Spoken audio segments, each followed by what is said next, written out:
I had a lot of companies reach out to me, like, Rummy, Dream 11. Every time we scroll, it's like a slot machine. When we go to the casino, that's releasing dopamine in our minds. And so we want more. We want more of it. We want more of it. So gamification is just, I would say, the word that gets attention. But once you go down, it is very basically understanding and leveraging human psychology. We are human beings, and human beings build product for other human beings. They are very clear that they don't want to build addictive products. Do you know how many billions of dollars are spent in testing, like should a button be green or a blue? I keep telling people that, why try to reinvent the wheel? These guys have spent millions. Go do what they're doing. Many people ask me, but Pramod, isn't that copying? Not exactly. I absolutely don't think you need as many people as you think you need to build software anymore. If I talk about product managers, I'm going to hurt someone. You sit down 5 minutes with them, you tell them, hey, this is the priorities, these are the focus areas, and they've got skin in the game. You give them equity. Okay, you give them equity. Right. It's a beautiful system. Oh my goodness, we've arrived. It's the age of the non-coders. Fastest way to get rich. Top 10 people, top 10 richest people in the world, and the 8 of them are there because they built.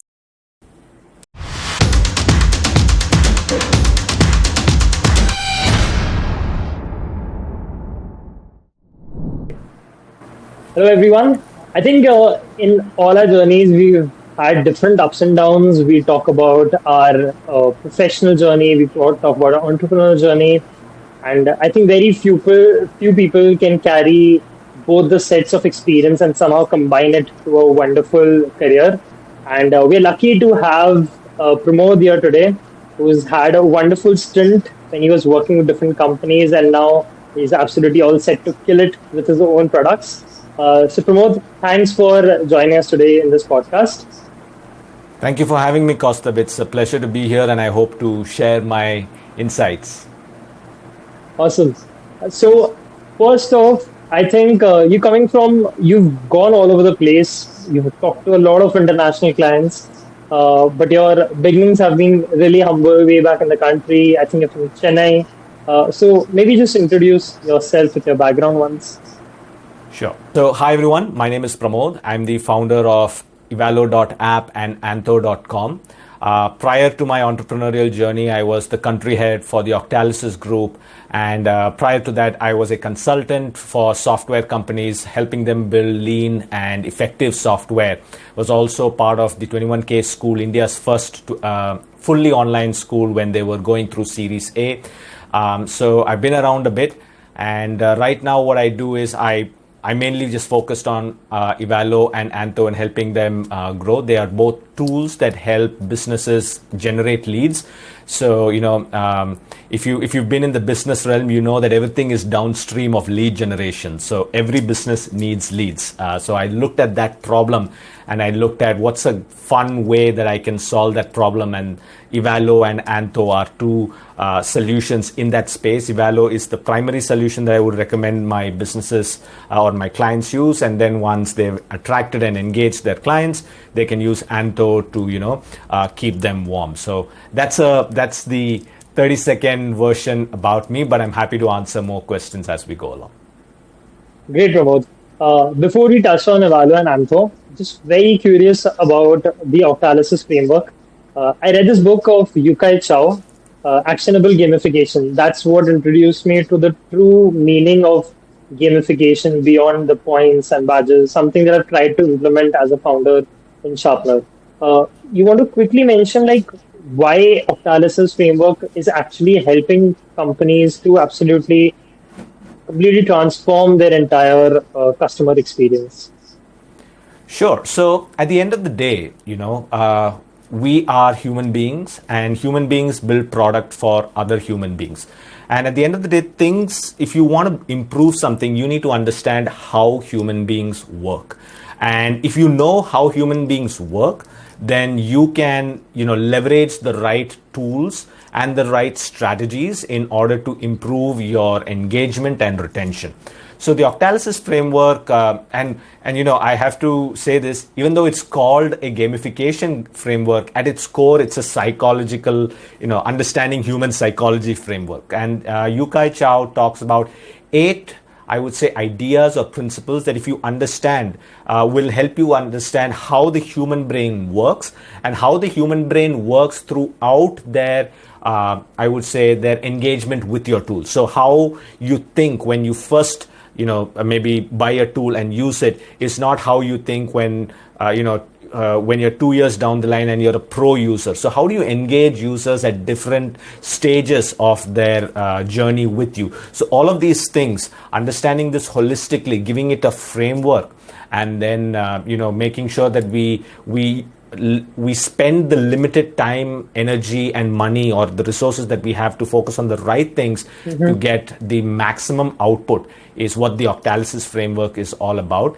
So, for example, I would say, if you look at the TikTok trends and YouTube trends and all of that is based on understanding human psychology. So, how when we get on Reels, Instagram Reels or TikTok or, YouTube, we keep scrolling. That's because every time we scroll, it's like a slot machine. When we go to the casino, that's releasing dopamine in our minds. And so we want more. We want more of it. We want more of it. So by understanding how human beings work, you can build better products. But having said that, I also do want to, say that the Octalysis framework is or the Octalysis group, Yukai Chow and Yoris, who's his partner in that journey, they are very clear that they don't want to build addictive products. They want to be they want to be consultants for companies that build effective products and want to show them how they can leverage human potential. For ethical grounds? On ethical grounds, yes. Yeah, so okay. we don't, when I was part of the group, I had a lot of companies reach out to me, like, Rummy, Dream11, and all of these, gambling and casino type, companies. But the Octalysis group is very clear that they don't want to work, because they understand human psychology so well. They're very clear that they don't want to work with the companies that try to create, intentionally create addictive and eventually hurtful systems around the apps. All right. Okay. It's interesting though, because human psychology as a field, as an entire domain, has been there for a very long time. On the other hand, gamification, even Yukai Chow was much ahead of his time when he started talking about these things. Why do you think right now the aspects of gamification mixed with psychology or frameworks such as these, they have started to get their due importance on a standalone basis? I mean, I don't think it's something new. So direct response marketers have been learning psychology and leveraging it since advertising and marketing was a thing. It's just that I think, it's becoming more mainstream for younger audiences. So if you went to a like a course for marketing and advertising, I'm sure psychology of the human mind is there somewhere in there. And if you went to the original marketers or the advertisers, like I think you've heard the Ogilvy. I don't know, Ogilvy. Yeah, I always get his name mixed up. He also in his book talks about human psychology. So I think the difference is that the people who performed at the peak of their, I would say domains, did it because they understood human psychology, and now it's a little more, I would say people are like you and me are talking about it. So it's become... Right. It's become accessible. But I always felt that when I look at history, understanding human psychology was part and parcel of how you sell. So especially when it comes to domains of selling, psychology was always king there. Okay. I assume you will not be able to share a lot of things on the work that you've done with companies.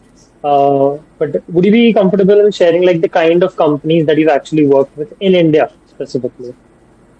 I can't tell you that because That's something that the company has. So because I am no longer with the company, I cannot choose to divulge their clients. If I was with the company, then maybe I could have told you that in interest of, being a spokesperson for the company, but not right now. But I can tell you, if you head over to their website, they have got a pretty, I would say, impressive roster of clients that they work with. So I know if I look at the website, I can tell you they work with Tesla, Google, Microsoft, in India as well. But the very specifics I can't get to, but on their website, the clients that will blow your brains off are on that page.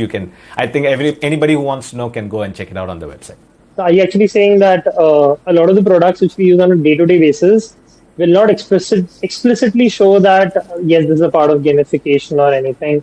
This is where it has tried to grow on their trend or grow on their customer experience.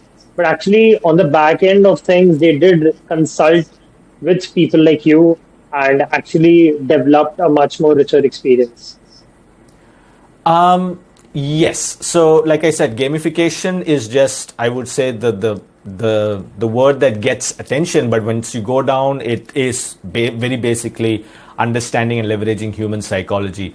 So, yes, I wouldn't say exactly us, right? But we live in that domain where we are the consultants for these companies. So, for example, UI and UX research. Do you know how many billions of dollars are spent in testing? Like, should a button be green or a blue, or what emotion does it invoke? What memory does it bring up? And so much testing is being done by these companies. In fact, when I teach other young entrepreneurs who want to build their own apps, I tell them, look at a big guy in your space and do what he's doing, because that guy has already spent millions and billions of dollars figuring out what exactly to do, and you don't have that kind of resources. Just duplicate what he's doing, make your money, and then if you want, you can kind of stray away from it and all that. And in fact, for what it's worth, many people ask me, but Pramod, isn't that copying? Not exactly. YouTube copied from TikTok, right? TikTok copied from Snapchat. Snapchat copied from Instagram. So at that level, nobody talks about copying. But if one person copies how a screen looks, it's copying. But not only that, I've noticed that when you do copyright, by the time it comes out, some of your personal designs and opinions have also creeped in. So by the time you use the screen as inspiration, it comes out, it looks new. So I keep telling people that, why try to reinvent the wheel? These guys have spent millions. Go do what they're doing. All right. Okay. Connecting from this thought to your products that you launched, Evallo and Antho. So I'm pretty sure you used a lot of your own principles that you've learned along the years. But the major thing that caught my eye was a LinkedIn post that you had shared a couple of weeks back. That in just a couple of weeks, without any developers, program managers, product managers, designers, or something, you were able to launch your own product. And I know you've covered it in detail in a separate video and a seminar and everything. What I'm trying to understand is, despite the tools and everything, do you feel that they are not needed as much as they were a couple of years or say a decade back? I absolutely don't think you need as many people as you think you need to build software anymore.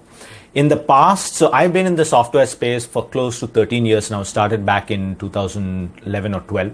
And since then, when I first started, software was more of a manual thing. Like, you needed one person who knew one technology very well. Then you needed another person who needed to know another technology very well. But today, software has become so integrated that, you don't actually need these different people. So for example, let me try and explain this really quickly. This is like the 2-minute Maggie noodle version. If you want, we can get deeper into it.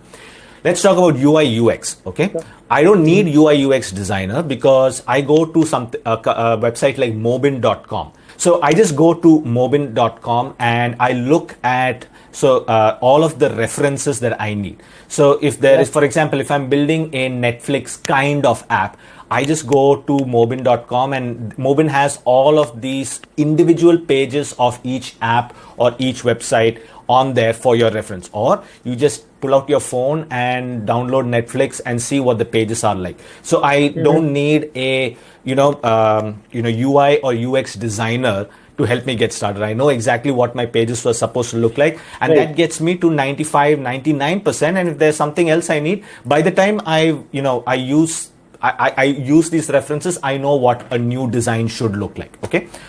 If that's not the case, you can use design systems. I'll talk about design systems if necessary later on. So UI UX designers, unless you are building something completely new, I don't need it. This is just me. Okay. Because I'm comfortable in this domain, I'm telling you, I don't need those guys. Let's talk about product managers. Well, let's not talk about them because they are most of them are just middle managers. They're the project managers. And in fact, nowadays when I consult, so I also consult with companies in my free time. Sometimes friends who are building tools and all, I help them understand how to build software in lean and effective ways. So lean essentially just means not to have a lot of waste. Okay, so avoid wasteful development. So one of the things I tell them is don't hire product managers, because the product manager, the only real, or forget the word product manager, let me use the word product owner. Okay, the only true product owner is the founder or the person whose skin is in the game. No other person can understand the priorities, the feedback, and the decision making at the level of the person who has skin in the game. Okay, so for example, you're building Sharpener.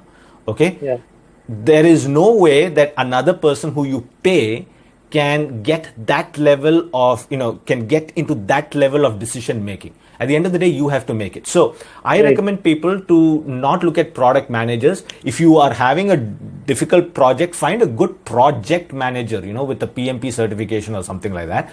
Okay. And if you want somebody to look into customer success and marketing, look for a marketing research analyst. Okay. This guy will go talk to your customers, learn what they want, and give you feedback without getting into the nitty-gritties.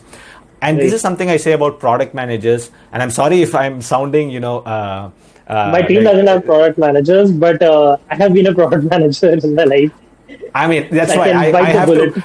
If I talk about product managers, I'm going to hurt someone, but I might as well warn, people, because, for example, I say that the only reason teams have to work with product managers is because they've never worked with great developers. Okay, personally, I have worked with great developers, and with them you don't need product managers. You sit down 5 minutes with them, you tell them, hey, this is the priorities, these are the focus areas, and they've got skin in the game. You give them equity. Okay, you give them equity. It's a beautiful system. Okay, so you don't need I don't need product managers, because they just take away from the lean and focused approach that I'm trying to build. Then let's talk about developers. Okay. Wait, you don't need developers? What are you talking about? Well, welcome to 2024, where we have, the best way to explain this to you is through a small story. Okay. So I remember back in 2016, I was sitting at my desk, okay, at office, and I was thinking to myself, shit, I need to get out of this rat race. Okay, but I don't know how to code. I knew I wanted to build software, because software was the holy grail of businesses, right? It's easy to build, it's scalable, it's repeatable. You don't have to have any storehouses, warehouses. In every aspect of business, software stood out, head and shoulders. But I didn't know how to code, and then so I kept looking for different ways to do that. I even spent 1.5 lakhs paying a guy to build a software for me, and I ended up getting only the designs from this guy. 3 months later, he quit. Okay, and then I went and looked outside, and I found that a lot of people have the same problem, right? Like, they want to build software, they sink 2 lakhs, 3 lakhs, 4 lakhs, and what do they get at the end of it? Maybe they'll get 1 screen, 2 screens, but not an entire software, or and even if they get the entire software, because they themselves don't know what the heck was built, how do I open the hood and fix something, it just remains as a piece of showcase. Like, maybe you can take that software and put it in your portfolio somewhere, but if you wanted to update it or edit it or move with the times, you can't. Then you'll have to again find some guys to help you do that. So I tried to learn coding, but I didn't like it. Okay, to be honest, I didn't like it. I come from the business side of software development because I knew that, I can get anybody to code, but to sell the software, right, to position it, to market it, that's where the money is. So I didn't want to code. Then in 2020, 2021, 2022, I came across an article where I saw that there are a few new young people using a new technology to build apps, and they've already started making millions. And that shocked me, like, this is what I've been wanting to do, and how are these guys doing it? So I went and looked, and I found out that these guys were using something called low code. Okay. Right. And when I first saw low code, I was like, this can probably... Low code or no code? I'm talking about, they were using no code, but I'll talk about low code a little bit. Okay. In a little bit. So I saw them using these platforms that allowed you to, or let's just say visual development platforms that allowed you to, quickly drag and drop elements and build your app and go to market. And I was like, when I first heard about it, I was like, maybe it can help you build simple apps, but not the kind of apps I am used to, the enterprise scale, the ones which I can sell and exit as a founder, not the ones that I thought. And that was my first opinion. But then what happened, something interesting happened in 2022. A new generation of, now I would say, low code apps started popping up. Okay, so the first generation were tools like Bubble and Adalo, those guys, they were a closed platform, closed ecosystem. I could build on that platform, but I don't own my code. And, if I wanted to scale, then I can forget about profits because all my money is going to them. They will take it to them. Yeah. Then in 2022 onwards, I saw a new breed of applications come out like Flutterflow, Plasmic, which were built on top of existing software programming languages like React and Flutter, and they let you own your code. Okay, so it was more of an accelerator than a no code platform. And because they were built on top of these very famous programming languages, they also allowed you to open up the hood and do some kind of coding if you wanted customization. Right. So they will give you all, like 99% of the elements and widgets that you can think of in an app. But if there was something custom that you wanted to build, you can open up the hood and code something by yourself, and you can build it, and you own the code as well. And that got me thinking, okay, should I try this? And I tried it. Okay. And in 4 weeks, I was able to build Evallo. And that was when I realized that, oh my goodness, we've arrived. It's the age of the non-coders. And then, when I wanted to build Antho, I realized that I needed some customization. Okay.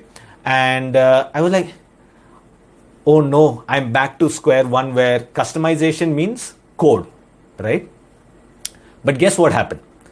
There was another tool that came out in the market in around December 2022. Can you guess which one it is? December 2022. Everybody who's in the tech space should remember December 2022. Yeah, GPT. ChatGPT. ChatGPT, right. Right? And so while everyone was asking ChatGPT to write blog posts, I was telling ChatGPT to write Flutter code for me. And then it wrote beautiful code for me. And I just had to copy it and paste it in the platform. So with low code tools giving you the platform or the infrastructure, and AI giving you that last mile deliverability, right? If you need to customize anything. The need to customize anything. I don't need developers, to be honest. So I was able to build 2 platforms or 2 apps using low code and AI. And mind you, these are not, these are decently complex apps. Okay, it took me some time to really think of how I would build the backend and all of that. But these are. But you have to think of just the business and the use cases and those things, while the effort of writing the bits and bytes, the lines of codes, everything that was left to the platform itself. So Correct. You could focus on your specialty in a way, what you are really good at. I would say a little bit of both. So previously, I'd have to spend close to 8 to 12 months, figuring out the tool itself. sorry, not the tool, the solution itself, the tech part of the solution.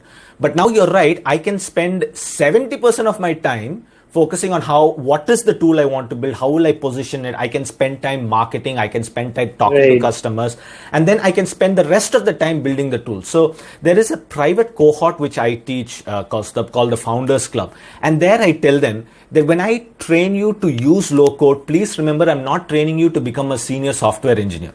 Okay, I don't want you to learn to I don't want you to learn to code to build software. I want you to become a founder. And in order to become a founder, there are other parts of this journey that you need to understand, which is sales, marketing, positioning, advertising, all of these things. Who's going to do all of that, right? So low code tools, like I was saying, the infrastructure which low code tools give you, the coding ability that AI gives you, and together, I'm able to build apps, which means I don't need developers as much as you think you need developers.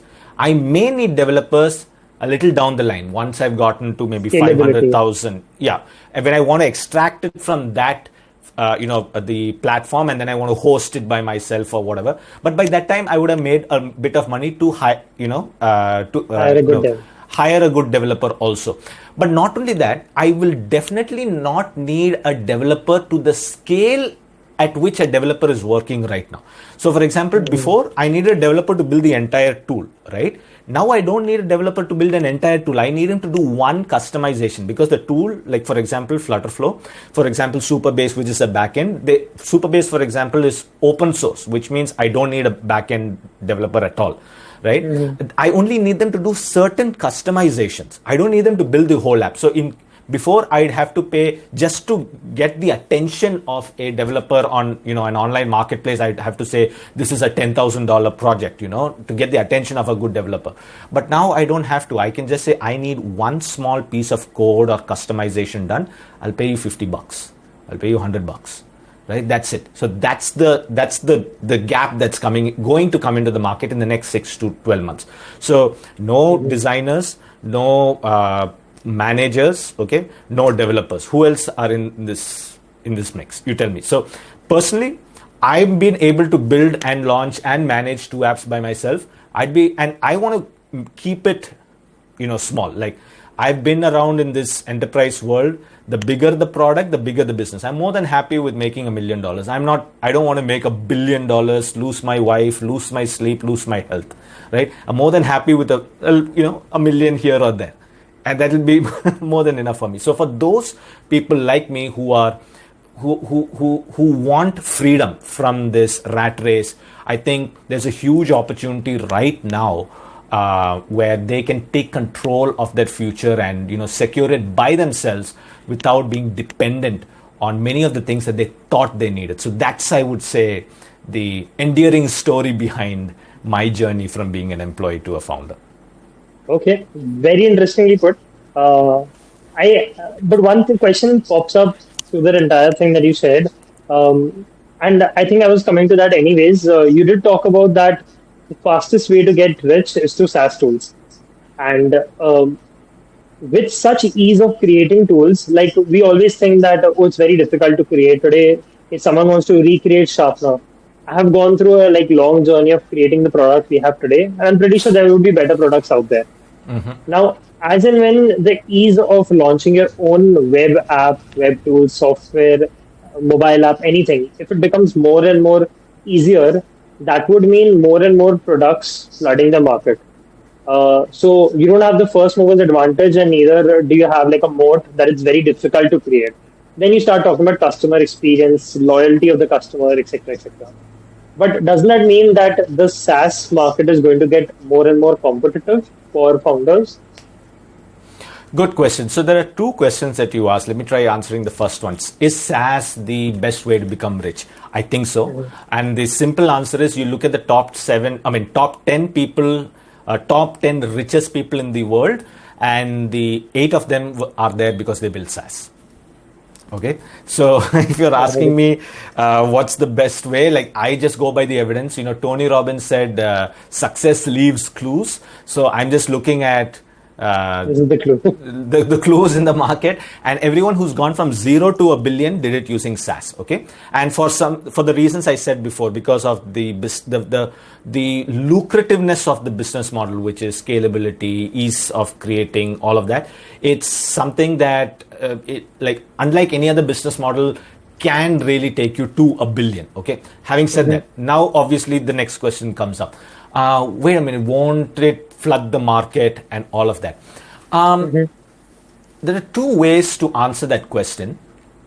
Number one is, I have told the exact process of how I built Evallo and Antho to at least maybe 600, 700 people. Okay, so I'm undermining it, because on my webinar video I have at least 1,000 unique views, and I'm assuming that 600, 700 people watched it fully. Okay, but only 3 people have actually used that information to build something. Okay, why do you think that is the case? That's my hypothesis. In this world, okay, and this is the reason why many people say give your information freely, because nobody will take action. There is a huge difference between those who are entrepreneurial material and those who just want to know about certain things. There are many people even right now watching YouTube because they want to learn more. But 0.1% of them will actually do something about it. Okay, that is my first opinion, which means that no matter how many people there are in this world, the real competition that you have is actually still very small. Okay, so if you are asking, won't this open up the floodgates to a lot of people coming in? Yes, mostly hobbyists, mostly people who want to come and learn what this is all about, but very, very small percentage of them will actually take it seriously and build something. Okay, that's my first opinion. Second opinion, let's say all of them who come start building applications. Okay, I personally think that this world is big enough for everybody who builds an app to still have a big enough audience in order to live happily. Okay, and this I have seen, and one of the reasons why this is difficult to believe is, at least as Indians, we come from a place of a scarcity mentality. If I give little bit of something of mine to somebody, that means there is less of it for me, right? But I realize what a flawed mentality that is, and I moved away from that to an abundance mentality. I said, there are like 8 billion people in this world. Okay, here, you take some, I'll keep some. There is enough to go around. This is the reason why Uber exists, Ola exists. This is why Netflix exists, Prime exists, Hulu exists. Tell me, Hotstar exists. Okay, they're not making money. That. No, but I'm really curious on this point. Sorry, just interrupting you here. In B2C side, yes, the TAM is very big. TAM is total addressable market, for those of you who don't know. That's quite big. But for B2B products, people generally follow reviews and trends and everything. That's comparatively lesser price sensitive. It's not that I can bring a product at a 10% cheaper price and people will flock to me. So over there, for products like Evallo and Antho, for example, which are B2B centered products, so aren't you worried over there that this problem might arise? No. So like I said, I never undercut on prices. I might as well just put in a little bit of effort and sell it at a higher price, right? Because for a lot of reasons. Number one, the quality of customers you get when you have a high priced item is at a much different quality of customers when you sell it for $9, $10. The person who gives you $9 will give you $9 and eat your head. Like, this, how can I do this? How can I do this thing? Or I need this feature, all of that. The person who gives you $500 is like, here's $500. Does it do this work for me? Great, fantastic, because he's got a business to run. Okay, so personally, I would, and so there's this quote, I don't remember who said it. He said, there is no advantage to being the second cheapest guy in the market. Okay, but there is every advantage to being the costliest guy in the market. So I personally want to be the costliest guy in the market, and I want to serve 4, maybe 5 customers, that's all. Okay, I am not looking to, like I said, build a $1 billion business here. I am looking to serve high value, I'm looking to serve high quality customers with high value software. That's it. And if I can make a decent income, that's more than enough for me. Okay. So having said that, that's personally me. But to answer your question, is the TAM really high and all of that? I think yes. I personally think yes. And I think the reason people don't believe it is because they've not seen it. Okay. So I would say if you go ask the person who's running Zepto or you go ask anybody, for example, Salesforce. Okay, you go ask Salesforce versus Jira. I think you may be familiar with them. They are project management software. They are also B2B. Okay, you go ask the founder of those guys if TAM is big enough. They will say yes. Why? Because they have seen it with their eyes that the TAM is actually big enough. But people who have never built, or like spent 15 years in that space, they are the ones who are doubting it. So to answer your question, yes, the TAM is big enough, depending on what your ambitions are. If you want to be the next Salesforce, then you will have to spend a lot of time, money, and you will have to poach, clients from these other guys. If you are, you just want to compete at the regional level or national level, you still have a lot of people who are willing to pay, you for your differentiation. So happy to get into that, but I think at a high level, that's my answer. Right. No, absolutely. I think the aspect of all of us are watching Shark Tank nowadays. Maybe a lot of us, including me, we try to touch on Flutter Flow or tried here and there. We are reading on the concepts of gross margin, net margin, EBITDA, household terms. But not everyone will actually go ahead and look to create their entire venture and everything. One of the things I wanted to warn young entrepreneurs about is these shows like Shark Tank and all of that. Okay. I've been in this space before, for example, VC funding and all of that. It's a predatory market, okay, which I think a lot of people are romanticizing, but the truth is behind Shark Tanks, okay, the number of companies that actually succeed, even with the money, okay, for all this talk of EBITDA and profits and revenue and margins and all of that, the number of companies that actually survive is very low. Let me give you one statistic. You may have heard about Y Combinator, right? Y Combinator is one of the world's most, I would use the word now notorious. Okay, notorious startup accelerator. By their own admission, only 10% of their investments actually are fruitful. Actually make them any money. Can you imagine that? An investor, okay, who has access to so much data, who has access to so much knowledge and experience, can only manage a 10% success rate. Okay, so the reason I say that is many people get stuck in this evaluation, raising money, revenue, profits. But what they forget, what they're giving up, the opportunity cost is actually getting down, getting your hands dirty and building something. You will not be successful in your first product. I'll give that to you in writing.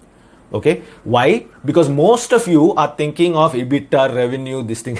I'm just being very frank, what I've seen in the market. So my recommendation to first-time entrepreneurs is entrepreneurship is completely possible, but it requires you to do the hard work, and you will not do the hard work if you look at what these big companies are doing and try to imitate them.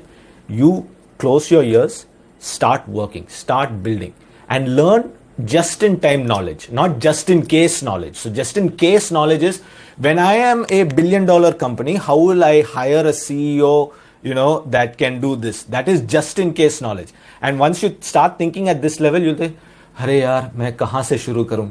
And you'll procrastinate. But just-in-time knowledge is, how do I build a function to call a user from this table and write it to this table. Learn that first.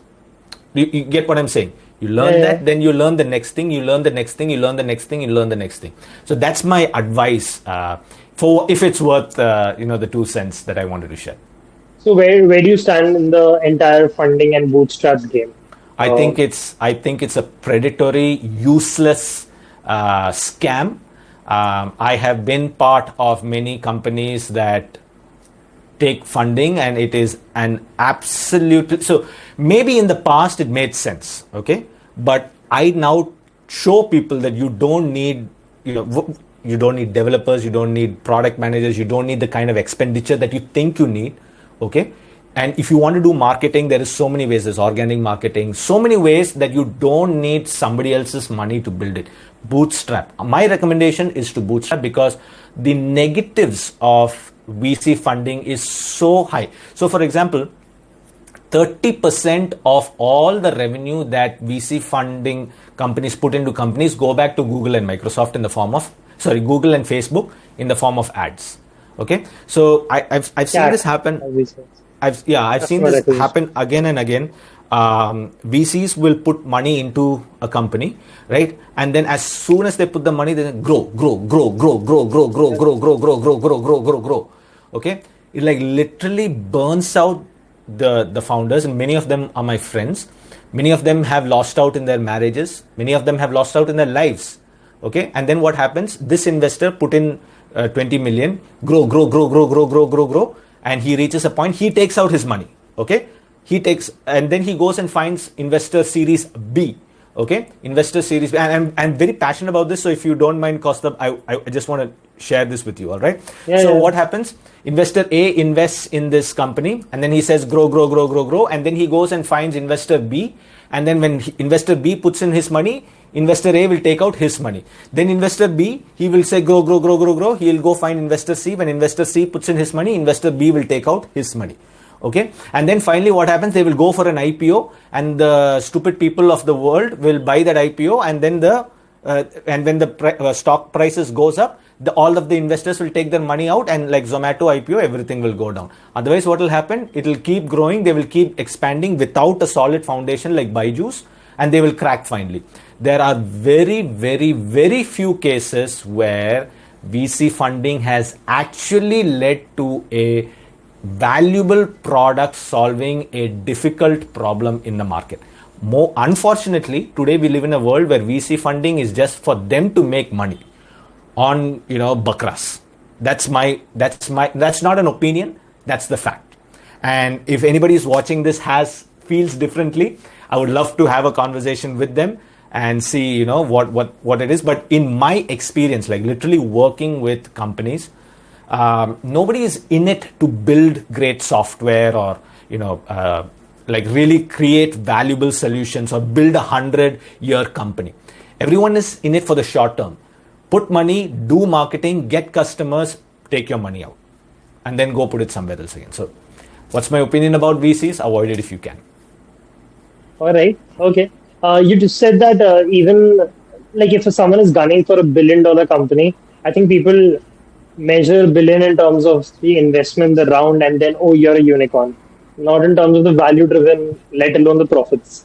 Okay, let's come to like your preference here. Since you said that you would prefer to have like a peaceful life and maybe have $1 million company, not even done for billions and billions.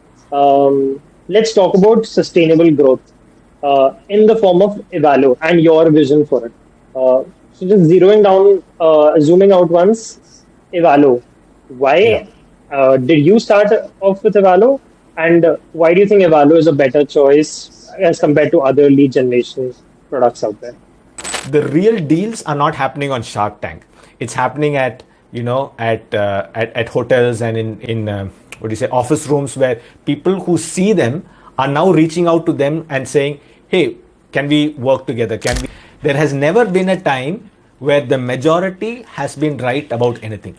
The people who are always right were always the minority, and those minority voices you never hear. Okay.